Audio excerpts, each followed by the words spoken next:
जय हिंद दोस्तों, आज की वीडियो में आपका स्वागत है। आज हम राष्ट्रपति पर महाभियोग पढ़ेंगे कि राष्ट्रपति पर महाभियोग कैसे लगाया जाता है। पिछले वीडियो में हम पढ़े थे राष्ट्रपति का इलेक्शन कैसे होता है।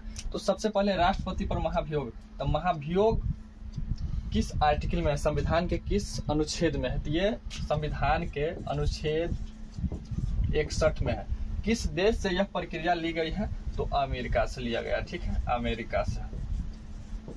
इसका मतलब होता है अर्ध न्यायिक प्रक्रिया। ठीक है, अर्ध न्यायिक प्रक्रिया। ठीक, तो चलिए यह कैसे शुरू किया जाता है। तो सबसे पहले में इसमें कुछ शर्तें हैं। तो राष्ट्रपति पर महाभियोग लगाने से पहले क्यों लगाया जाता है, तो वो राष्ट्रपति पागल हो गया, सही से ठीक ढंग से काम नहीं करता हो, इस आधार पर लगाया जा सकता है, पहला शर्त। दूसरी शर्त है मंत्रिमंडल का बात ना सुनता हो, मंत्रिमंडल का बात न सुने, यानी अपना मन से काम करे, मंत्रिमंडल का या प्रधानमंत्री का बात न सुने। संविधान का अतिक्रमण करता हो, संविधान का अतिक्रमण करता हो। ठीक है, दूसरे देशों से, दूसरे राष्ट्रों के प्रभाव में आ गया हो, दूसरे राष्ट्रों के प्रभाव में आ गया हो। इस आधार पर आप महाभियोग की प्रक्रिया संसद में शुरू कर सकते हैं। लेकिन ये शर्त है, ये अगर राष्ट्रपति पागल हो गया हो, ठीक ढंग से काम नहीं करता हो, मंत्रिमंडल से का बात ना सुने, अपना मन से करे कार्य, तो लगाया जा सकता है महाभियोग। संविधान का अतिक्रमण करता हो, रेस्पेक्ट नहीं करता हो, दूसरे राष्ट्रों के प्रभाव में आ गया हो, तो आप न्यायिक प्रक्रिया यानी महाभियोग की प्रक्रिया लगा सकते हैं। तो इसमें लगाने की शर्त क्या है, तो चलिए सबसे पहले मान लीजिए यह संसद है। ठीक है, इसमें यह हो गया लोकसभा, यह हो गया राज्यसभा, ठीक, संसद। तो महाभियोग की प्रक्रिया संसद के कोनो सदन से, मतलब ये दो सदन है। संसद के कितने सदन होते हैं, दो सदन होते हैं। कितने अंग होते हैं, तो 3 होते हैं। राष्ट्र, ये लोकसभा राज्यसभा प्लस राष्ट्रपति जुड़ जाते हैं तो 3 अंग हो जाते हैं, लेकिन सदन 2 है। तो ये हो गया लोकसभा और राज्यसभा। तो महाभियोग की प्रक्रिया संसद के किसी भी सदन से शुरू किया जा सकता है, या लोकसभा से शुरू कीजिए या राज्यसभा से शुरू कीजिए, कर सकते हो, कोई दिक्कत नहीं। लेकिन एक शर्त है। शर्त इसमें क्या है कि महाभियोग की प्रक्रिया शुरू करने से पहले प्रारंभ में, आपको शुरुआत में कहने का मतलब 1/4 यानी 25% से ही कर सकते हैं। अगर आप 25% के साथ शुरुआत नहीं करते हैं, संसद में अपना बात नहीं रख पाते हैं, 25% से कम है, आपका बात रखने में सहमत लोग कम है, तो आप नहीं रख सकते हैं। तो कम से कम महाभियोग की प्रक्रिया शुरू करने से पहले आपको संसद के किसी भी सदन में, लोकसभा या राज्यसभा में 25% के साथ शुरुआत करना पड़ेगा। ठीक है, पहला शर्त। दूसरी बात, अगर ये हो जाता है तो 25% के साथ अगर पारित करना है, तो पारित करने के लिए 2/3 बहुमत, आपको 2/3 बहुमत के साथ पारित करना पड़ेगा। ये प्रारंभ में शुरुआत करने के लिए आपको 25% यानी 1/4 की जरूरत है। अगर आपको पारित करना है तो 2/3 की जरूरत पड़ेगी, यानी 66%। ठीक है, 66% के साथ अगर पारित होता है तभी आप दूसरे सदन में भेज सकते हैं, अन्यथा नहीं भेज सकते हैं। समझ में आ गया होगा।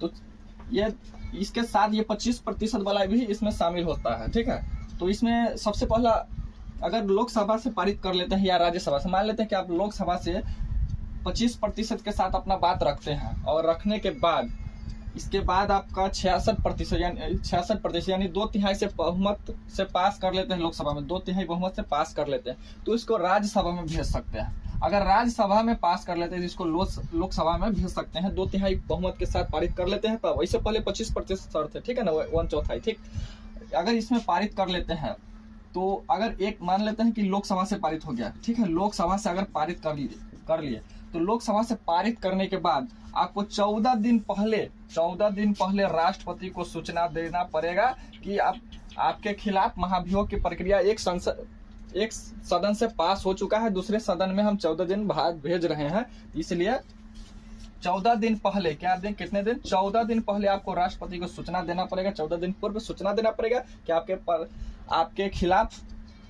कि आपके खिलाफ महाभियोग की प्रक्रिया एक सदन से पास हो चुका है, ठीक है, तो वो अपना आएंगे और दूसरे सदन में, एक ही सदन में उनको मौका मिलता है कि अपना बात रखे और कहे कि हम यह गलत है, सही है, अपना बात रख सके। तो अगर ये लोकसभा से पास हुआ तो राष्ट्रपति आएंगे राज्यसभा में आएंगे और अपना बात रखेंगे, नहीं यह गलत है।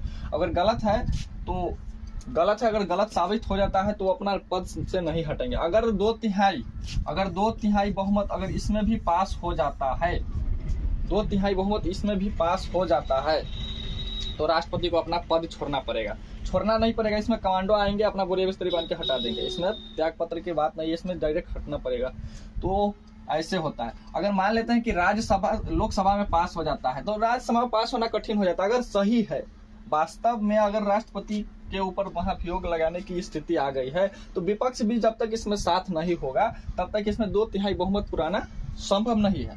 इस प्रक्रिया से, अगर ये दोनों प्रक्रिया से पूरा होने के बाद राष्ट्रपति पर महाभियोग लग जाता है, इसमें विपक्ष का सहारा लेना एकदम तय, बिना विपक्ष के सहारा लिए नहीं हो सकता है। तो आपको ये पूरा समझ में आ गया होगा। ये कहां से लिया गया ये भी बता दिए। ये आर्टिकल 61 है, महाभियोग की प्रक्रिया आर्टिकल 61 में है, संविधान के अनुच्छेद 61 में है। ये किस देश से लिया गया है? तो संविधान के, यह अमेरिका के संविधान से लिया गया है, ठीक है। यह एक अर्ध न्यायिक प्रक्रिया है, ठीक, यह अर्ध न्यायिक प्रक्रिया है। आपको हम सब बात बता दिए। तो दोनों सदन में पास होने के बाद आपका प्रश्न होगा इसमें कि जैसे कि आप इलेक्शन में पढ़े थे कि मनोनीत सदस्य और एंग्लो इंडियन का सदस्य चुनाव में राष्ट्रपति के इलेक्शन में भाग नहीं लेते थे। तो इसमें भाग लेंगे कि नहीं? तो यह जवाब आपका होगा जी हाँ, यह इसमें भाग लेंगे, ठीक है। ये दोनों व्यक्ति महाभियोग की प्रक्रिया में भाग लेते हैं। महाभियोग की प्रक्रिया में क्या करते हैं? भाग लेते हैं। तो यह बात आपको ध्यान में रखना है। इसमें आपका प्रश्न पूछा जाता है इसमें कि राष्ट्रपति पर जब महाभियोग लगाया जाता है तो उसमें मनोनीत और एंग्लो इंडियन के सदस्य भाग लेते हैं या नहीं? तो जरूर लेते हैं, ठीक है। यह बात आप जरूर ध्यान में रखिएगा। तो धन्यवाद।